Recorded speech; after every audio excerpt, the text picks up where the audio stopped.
What's up, my wizards? It's Dev from SBMTG on the YouTube.com, down there, and it actually is down there.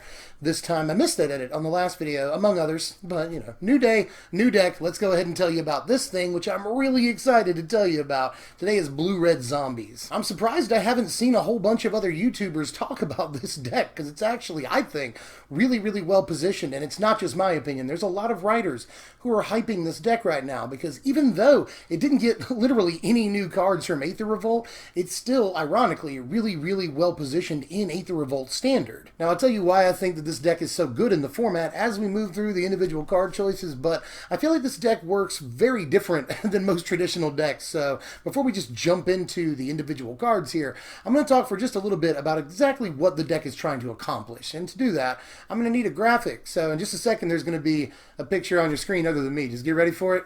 Graphic. Now the deck has a lot of moving parts, but the basic idea here is to use zombies like the Stitchwing twins or Prized Amalgam to emerge in an Elder Deep-Fiend, preferably sometime during their opponent's turn. For instance, you can play it during your opponent's upkeep and tap their lands down to keep them from doing anything on their turn, or you can play it during your opponent's combat step. And in that case, Kozilek's Return becomes very, very good, even against all the vehicles decks in the format. Okay, now that you know the very basic game plan here, just emerge in Deep-Fiend with zombies, try to get Kozilek's Return too. Super simple. Let me take you through how we're actually using these slots in the deck here. Starting with the 4 copies of Elder Deep-Fiend, because we got to do it, and might as well tell you about the 4 copies of Kozilek's Return too, because they go together so well. Since these 2 cards were printed like over a year ago, people have been trying to figure out the best shell for this 2-card combo, and I think they've hit upon it with Blue-Red Zombies. It really can't be overstated how crazy this play is during your opponent's turn. Emerge in Deep-Fiend with Flash, often during your opponent's combat step, and blow away their whole board, including Heart of Kiran and stuff like that. So, it's so good. And, if you do this early enough, or at least on curve, then you can often even kill these huge dudes that green-black counters ends up with. So, super crazy strong combo. Has been the whole time it's been in Standard, but again, people haven't really figured out the best shell, or it's never been the right time. So with so much of the format focused around creature-based strategies right now, this combo is super nasty, especially again at instant speed, and both pieces are okay on their own, although obviously they come together to be something incredible. But on their own, they're okay against creature-based strategies too. We can emerge in a Deep-Fiend relatively early, tap down their whole force for at least a turn and keep them out of combat. That's okay. And Kozilek's Return can be okay in the early to mid-game too. You just use it as instant speed removal, take out one guy, put it in the graveyard, and then a few turns later emerge in Deep-Fiend and take out their whole board. Now the other part of the equation here besides this combo are all the zombies that we're using to emerge in Deep-Fiend. So let's talk about those for just a second. And we're playing 3 different zombies, which is too many zombies for my big head to be on the screen. So let's go back to the graphic here. We're going to play 4 copies of Stitchwing Skaab, 4 copies of Advanced Stitchwing, and 4 copies of Prized Amalgam in the deck. And some decks will only play 3 copies of Advanced Stitchwing or 3 copies of Stitchwing Skaab, but I'm going to go all 4 on both of them. I want play sets of both of these zombies and Prized Amalgam as well. Now, a lot focuses on the Stitchwing twins here. Basically, we can use a Cathartic Reunion or a Tormenting Voice to discard them early, and then next turn we can bring them back for a discount and discard more cards into our graveyard, because we're playing out of our graveyard an awful lot in this deck, and the 2 Stitchwings really help out with that. And the Prized Amalgam is a testament to the fact that we play out of our graveyard a lot. Prized Amalgam can also obviously come back in whenever we bring in an Advanced Stitchwing or Stitchwing Skaab from our graveyard too. So Prized Amalgam is going to be coming back all game long, and against all the removal in this format right now, things like Unlicensed Disintegration, Fatal Push, Grasp of Darkness, even Murder some people are playing, Shock is in the format too.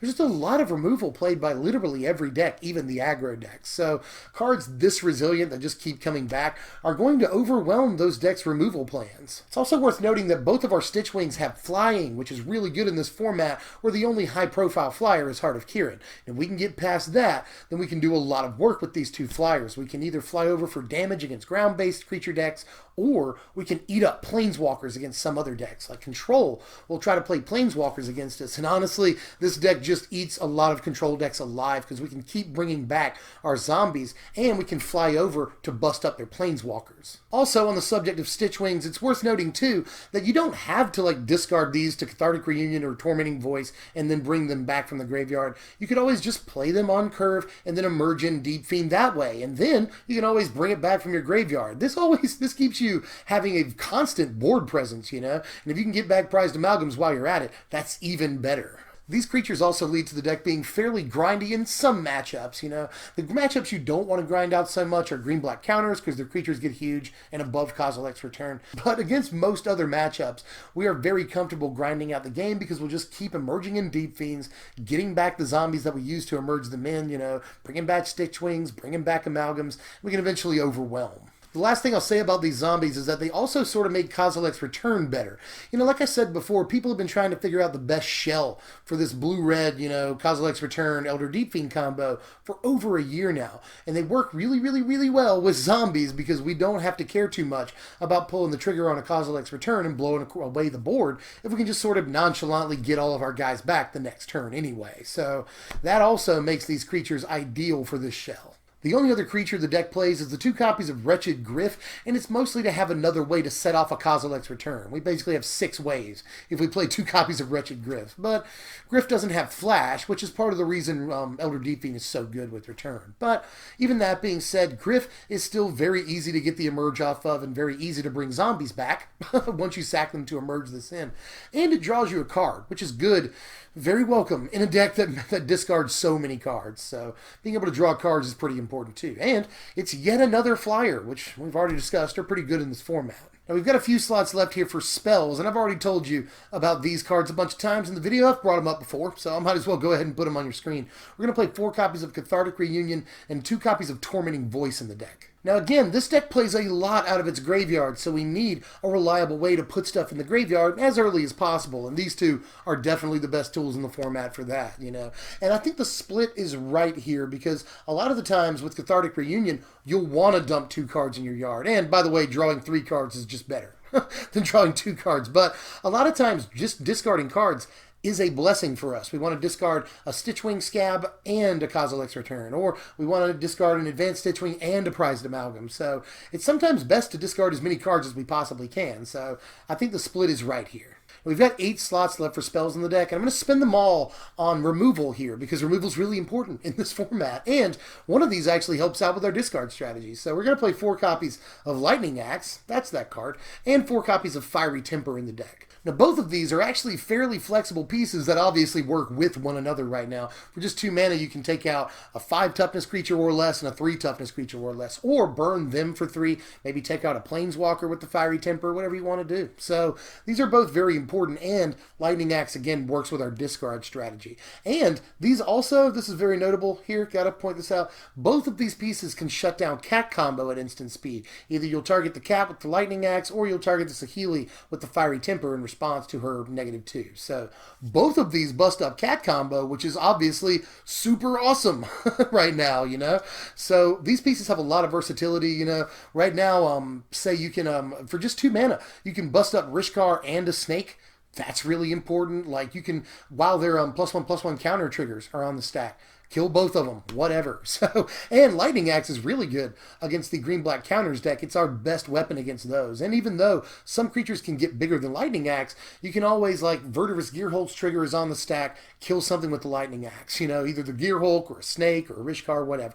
So right now, Lightning Axe is really, really good at instant speed for just 1, and allows us to either get Madness from the Fiery Temper, or maybe we can discard a Prized Amalgam or something like that. So Lightning Axe is 2 OP in this deck, and you definitely want to play all 4 Fiery Tempers. A lot of people play 2 or 3, but from what I've seen, you'll want all 4 to take out Tireless Trackers and Snakes and Inventor's Apprentice, Toolcraft Exemplar, everything that people play from turns 1 to 3. Now, that's actually the entire main deck, and I'll get into a little bit more about how the deck works in some turn sequences when we get to the power rankings here. But first, I'm going to tell you about the lands, which are pretty cut and dry. You know, we want to play all the duels, and we want to play some amount of Sanctum of Ugins, you know. Sanctum of Ugins will allow us to chain things. You know, we can chain Elder Deep-Fiend into Elder Deep-Fiend, or maybe Wretched Gryff into Elder Deep-Fiend too. So, really important land there in the mana base, but aside from that, we're going to focus on making colored mana, because it's very important to get both of our colors in this deck. And we could play Gyreach Sanitarium, we could play Drownyard Temple, but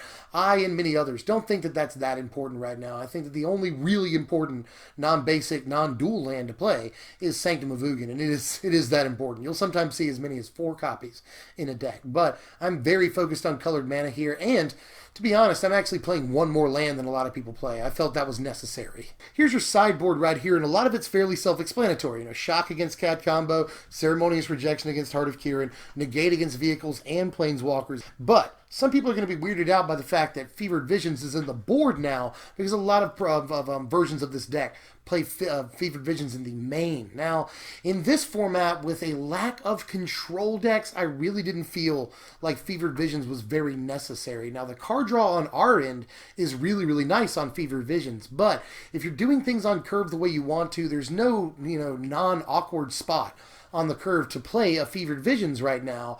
And again, control just isn't the scourge we thought it would be in sort of pre-format testing. And Jeskai Saheeli is a thing, yes, but we've already got a bunch of tools against Cat combo and a bunch of creatures that come back if they try to counter them or remove them. So I just didn't feel like Fevered Visions was a must-have for the main deck. But against hardline control decks and even Jeskai Saheeli, you'll often side in all 4 copies of it. Here are your power rankings right here. A final score of 68, and again, scores are sometimes meta-dependent, and this one definitely is, because I think, again, that it performs very well in this meta. It's good against Marty vehicles. We've got a fair amount of instant speed removal, not to mention Kozilek's Return and Elder Deep-Fiend just blows them out completely. That is a ridiculous play against those decks that will put them on the back foot, and we have a huge creature in play and a bunch of zombies we can usually bring back from the graveyard. So if we can just get past the initial hit of the game against Marty vehicles, we have a very good shot of winning. I feel like we are 65% against that deck all day for the matchup, not just game one. So yes, we are very good, and a lot of people will tell you, against most of the creature-based strategies in the format. Green-black counters can be a much harder matchup for us, but you just got to do the right things. There's a bunch of different factors in that matchup that you have to worry about, but as long as you can get to a Kozilek's Return, you can usually blow them up if you can do it early enough. You can keep all their big stuff off board. So that can be a much harder matchup. And Jeskai Saheeli and all the control decks that you'll see running around in the format, the deck just overperforms against. We've got so many weapons against the combo in the main deck, and against control decks, again, we have a bunch of Scrap Heap Scroungers. Basically, we just keep bringing back all of our guys for over and over, forever, and just completely overwhelm control decks easily. So that's not even that big of a deal, So we just have, really good game against a bunch of the decks in the format right now, seriously. Now, the deck definitely has a nut draw, and the best thing about its nut draw is that it's really easy to achieve because there's a lot of parity and redundancy in the card choices here. So let me take you through this real quick. The best thing you can possibly do is to Tormenting Voice or Cathartic Reunion a Stitchwing into the graveyard on turn 2. Turn 3, you'll bring back that Stitchwing, ideally discarding a Kozilek's Return.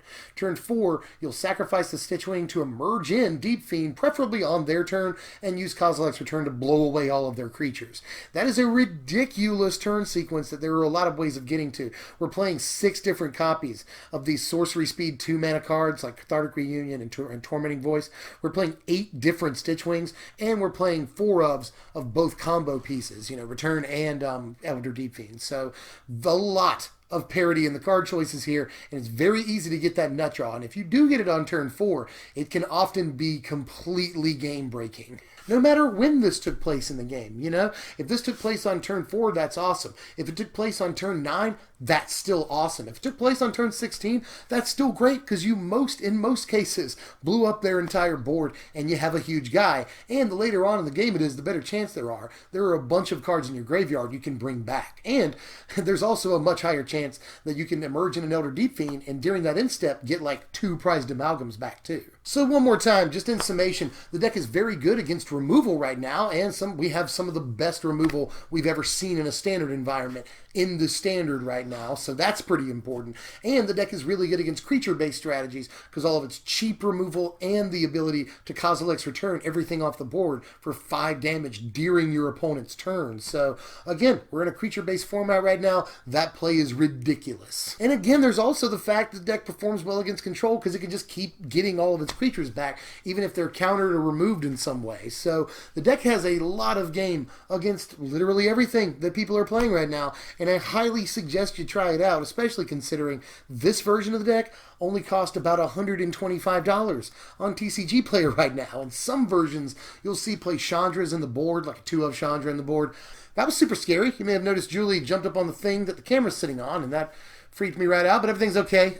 Basically, what I was saying was that I opted out of playing the 2 Chandras in the board because I didn't think they were super necessary. Tell me why I'm wrong in the comments section. I just felt like they were kind of awkward. And I just never found a good way to play them in a lot of games, in this deck at least. So I don't know, good long game, but we already are good in the long game. It just felt like a $40 win more. So I didn't end up playing the Chandras, and that brought down the total cost of the deck by a fairly large chunk. I just don't feel like you need the Chandras. But anyway, in summation, the deck is very good, and because a lot of the pieces aren't seeing a bunch of play right now, except for the mana base, the deck is fairly cheap too. So highly recommend you try this thing out and let me know how it did for you, because I have had a ton of success with this deck, and so have a lot of the writers that are writing about this deck right now. Again, no new pieces from Aether Revolt, but crazily very good in Aether Revolt Standard. But anyway, I'm tapped out for now, and that was actually a really long deck tech on my end. I don't know what the edited product's going to be, but like, it's been so long my monitor clicked off. I think this is like an hour-long recording, which is twice as long as the average deck tech. I just wanted to make sure I got everything right here. So I'm tapped out for now. Let me know how you felt about it in the comments section down there. This version's a little bit different than a lot of the versions you'll see that play like Fevered Visions in the board, or maybe just a 1 of Wretched Gryff, maybe a 3 of, Advanced Stitchwing. But in all my testing, this is the best version of the deck that I could come up with. So let me know how you feel about it down there. What are we doing next time? Well, as promised, Grixis Tower is next time. Another blue-red deck, but completely different. It doesn't play zombies. It doesn't play the combo. None of that stuff. Completely different deck, and it's also pretty good against a lot of the stuff in the format right now. So can't wait to bring you Grixis Tower, and I know a lot of you are excited about that too. So sub if you're new so you get the notifications. Hit that bell so you'll know when I put out the next deck text, and also like the video. If you enjoyed the video, that's the way you can help me the most. I'm Deb from SBMTG. Thanks for watching, my wizards.